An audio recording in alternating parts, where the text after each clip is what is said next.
در حالی کہ میں یہ مستقبل کا لفظ کہہ کے بیان کرنا چاہتا ہوں الناشی جو وجود میں ہے ان ارادت عقیدہ کہ بھائی میرا پکا ارادہ ہے کہ بھائی میں جون میں آؤں گا تو انشاءاللہ مچھلی مجھے المجد والے کھلائیں گے۔ قال سبحانہ تعالی، اللہ تعالیٰ نے فرمایا والوالدات یرضعن اولادہن حولین کاملین، مائیں اپنے بچوں کو 2 سال دودھ پلائیں، یعنی ابھی کوئی ماں نہیں بنی ہے تو بھی اس کے لیے اگر بچہ ہوگا تو واجب ہے کہ وہ دودھ پلائے۔ تو بیٹا یرضعن یہ فعل مستقبل ہے، مستقبل کی معنی دے رہا ہے، لیکن وجوب اس سے سمجھ میں آتا ہے۔ وَأَمَّا سُنَّتُ، اچھا سنت میں آپ کوئی بتائیں جو جملہ حیت امر نہ ہو وجوب پر دلالت کرے۔ فقط تضافرت روایات، تضافرت یعنی کثرت، بہت ساری روایت آئی ہیں من ائمت اہل البیت علیہم السلام فی ابواب طہارت و صلاۃ، باب طہارت میں بھی احادیث ہیں، باب صلاۃ میں بھی احادیث ہیں، وغیرہما، طہارت اور صلاۃ کے علاوہ مثلا زکوٰۃ خمس میں بھی روایت ہیں، مثل قولہم، جیسے ائمہ کا قول یغتسلو، یہ طہارت میں ہے۔ بیٹا آپ نے جا کے پوچھا کہ صحیح فلاں بندے نے ایسے نہایا ہے تو امام نے کہا یغتسلو، یعنی وہ نہانا کافی نہیں، واجب ہے کہ یہ غسل کرے۔ یعید الصلاۃ، یعید الصلاۃ، بیٹا صلاۃ مفعول ہے یعیدو کا۔ آپ نے کہا کہ صحیح میں نے ایسے نماز پڑھی تو امام نے کہا کہ اس نماز کو دہرایا جائے گا، یعنی واجب ہے کہ دہراؤ۔ او یستقبل القبلۃ، یا آپ کہیں گے کہ میں نے نماز پڑھی بعد میں پتہ چلا کہ اس طرف تو قبلہ نہیں تھا، امام نے کہا یستقبل القبلۃ، واجب ہے کہ آپ نماز پڑھو رو بقبلہ۔ فالجمل الخبریۃ فی ہذہ الموارد، ان موارد میں یہ جو جملہ خبریہ ہیں، جمل بیٹا جمع ہے جملہ کی، یہ جو جملے آئے ہیں وَإِنْ اُسْتُعْمِلَتْ فِي مَعْنَاهَا الْحَقِيقِي، اگرچہ اپنے حقیقی معنی میں استعمال ہوئے ہیں، یعنی کیا انشاء کی معنی میں نہیں ہیں۔ اعنی الاخبار عن وجود شے، کہتے ہیں وہ میں نے ارادہ کیا ہے معنی حقیقی سے کہ میں خبر دے رہا ہوں کہ فلاں چیز مستقبل میں موجود ہوگی، مثلا غسل مستقبل میں ہوگا، رو بقبلہ مستقبل میں ہوگا، لیکن بالداء طلب والبعث، لیکن ان جملوں کے کہنے کا بیٹا دائی اور سبب کیا ہے؟ یہ ہے کہ میں چاہتا ہوں کہ یہ کام وجود میں آئے، میں آپ کو ابھارتا ہوں کہ یہ کام آپ کریں۔ وقد عرفت، اور آپ پچھلے بحث میں پڑھ کر آئے، ان بعث المولا، جب مولا ابھارتا ہے کسی کام کے لیے تو اس کام کو ترک نہیں کیا جائے گا، لا یترک بلا دلیل، بغیر دلیل کے آپ اس کو ترک نہیں کر سکتے۔ ہاں البتہ مولا کہے کہ بیٹا آپ کو غسل کرنا پڑے گا، پھر کہ اگر نہیں بھی کریں تو کوئی مسئلہ نہیں، پھر آپ اس غسل کو ترک کر سکتے ہیں۔ المبحث الرابع، چوتھی بحث، الامر عقیب الحذر، منع کرنے کے بعد امر آ جائے۔ جناب ساجد صاحب زیادہ نہیں ہیں، یہ کھلی کھلی لکھائی ہے اس لیے ہم پڑھ رہے ہیں۔ اذا ورد الامر عقیب الحذر، جب امر آ جائے ایک منع کے بعد، ایک نہی کے بعد، فہل یحمل الامر علی الوجوب، کیا اس امر کو حمل کیا جائے گا وجوب پر، اور لا، یا اس کو وجوب پر حمل نہیں کیا جائے گا۔ بھائی پہلے تو مثال دیں، وَمَثَلًا قَالَ سُبْحَانَهُ تعالیٰ، جیسے اللہ تعالیٰ نے فرمایا ہے اُحِلَّتْ لَكُمْ بَہِیمَةُ الْأَنْعَامِ، تمہارے لیے حلال کی گئے ہیں جانوروں کو، الا ما یتلا، سوائے اس کے کہ جس پر اللہ کا نام نہ لیا جائے۔ بیٹا ایسے ہی آپ ذبح کریں بسم اللہ نہ کہیں، اللہ اکبر نہ کہیں، پھر تو وہ حلال نہیں ہے۔ غیر محل الصید، لیکن حلال نہیں ہے وہ شکار، وانتم حرم، در حالی کہ تم حالت احرام میں ہو، یعنی احرام کی حالت میں شکار نہیں کر سکتے ہو۔ ثم قال، پھر اللہ تعالیٰ نے فرمایا اذا حللتم، جب تم احرام سے باہر آؤ، فاصطادوا، تو شکار کرو۔ یہ فاصطادوا امر ہے۔ بھائی پہلی آیت میں شکار سے حالت احرام میں منع کیا گیا اور یہاں پر امر آ گیا۔ فقد اختلف الاصولیون، تو پھر علم اصول والوں نے اختلاف کیا ہے فی مدلول حیت الامر، اس امر کی حیت کی معنی میں، عقیب الحذر جو منع کے بعد آئی ہے، علی اقوال، علی اقوال جار مجرور، اس کا تعلق اختلاف کے ساتھ ہے۔ خوب، وہ کون سے قول ہیں؟ ایک ظاہرۃ فی الوجوب، کہتے ہیں کہ یہ امر ظہور رکھتا ہے کہ یہ کام آپ پر واجب ہے، یعنی شکار کرو۔ بے ظاہرۃ فی الاباحۃ، یعنی آپ کے لیے مباح ہے، کرنا چاہو تو شکار کر سکتے ہو، نہیں کرنا چاہو تو نہیں کرو، ٹھیک ہے۔ جیم فاقدۃ للظہور، بھائی اس امر کو ہم کہیں گے کہ یہ مجمل چیز ہے، نہ وجوب میں دلالت کرتی ہے نہ اباحہ میں دلالت کرتی ہے، یہ کسی مطلب پر دلالت نہیں کرتی۔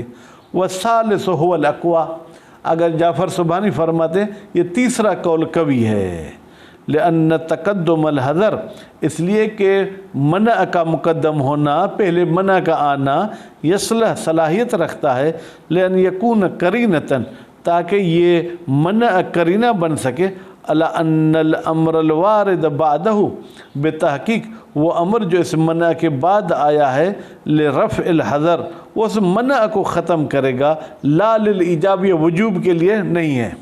فتکون نتیجۃ ہی الاباحۃ، پھر تو نتیجہ یہ ہے کہ واجب بھی نہیں ہے حرام بھی نہیں، یعنی مباح ہے۔ کما یحتمل، جس طریقے سے کہ یہ بھی احتمال ہے کہ ان المتکلم لم یعتمد علی تلک القرینۃ، متکلم صاحب نے اس نہیں کے مقدم ہونے والے قرینے کو نظر انداز کیا ہے، وَأَطْلَقَ الْأَمْرَ لِغَایَةِ الْإِجَابِ، اور مولا نے مطلق آپ کو حکم دیا ہے، فَاسْتَادُوا، تاکہ واجب ہے تم کیا کرو، شکار کرو، فَتَكُونُ النَّتِیجَةُ هِیَ الْوُجُوبُ، پھر نتیجہ کیا ہوگا بیٹا، وجوب کا ہوگا۔ وَلِأَجْلِ الْإِحْتِمَالَيْنِ یکون الکلام مجملاً، بیٹا یہاں پر اباحہ کا بھی احتمال ہے تکیشا، وجوب کا بھی احتمال ہے، دونوں احتمال ہیں۔ پس جب دونوں احتمال ہوں گے تو ہم نہ اباحہ کو لیں گے نہ وجوب کو، ہم کہیں گے یہ بات ہمارے لیے مجمل ہے۔ ایک اور جملہ بھی اگر آپ یاد کر سکیں، کہتے ہیں اذا جاء الاحتمال بطل الاستدلال، اگر اباحہ والی بات آپ کے ذہن میں آتی ہے تو وجوب والا احتمال بھی ہے، اس احتمال کی وجہ سے اباحہ والی بات ختم ہو گئی، اور وجوب کی بات اگر آپ کے ذہن میں آتی ہے تو اباحہ والا احتمال وجوب والی بھی ختم ہو گئی، نتیجے میں یہ جملہ ہمارے لیے مجمل ہوگا۔ نعم اذا قامت القرینۃ، ہاں جب کوئی قرینہ آ جائے، علی ان المراد هو رفع الحذر، کہ بھائی یہاں پر اس امر سے مراد یہ ہے کہ اس پابندی کو اٹھایا جائے، فهو امر آخر، تو یہ الگ بات ہے، پھر تو ہم قرینے کے نوکر ہوں گے۔ قرینہ جب کہے گا کہ بھائی ممانعت کو اٹھایا گیا ہے تو پھر آٹومیٹک اباحہ آ جائے گی۔ خارج عن البحث، یہ قرینہ آ جائے تو یہ ہمارے محل بحث سے خارج ہے۔ ہمارا محل بحث بیٹا وہاں ہے جہاں پر کوئی بھی قرینہ نہ ہو، پھر یہ امر آیا وجوب پر دلالت کرتا ہے، اباحہ پر، تو آگا جعفر سبحانی کہتے ہیں دونوں پر دلالت نہیں کرتا، یہ ہمارے لیے بات مجمل ہے۔ امید ہے کہ بحث سمجھ گئے ہوں گے، پھر اگلی بحث بھی بالکل آسان ہے، انشاءاللہ العزیز کل پڑھیں گے۔ صلی اللہ علی محمد و آل محمد۔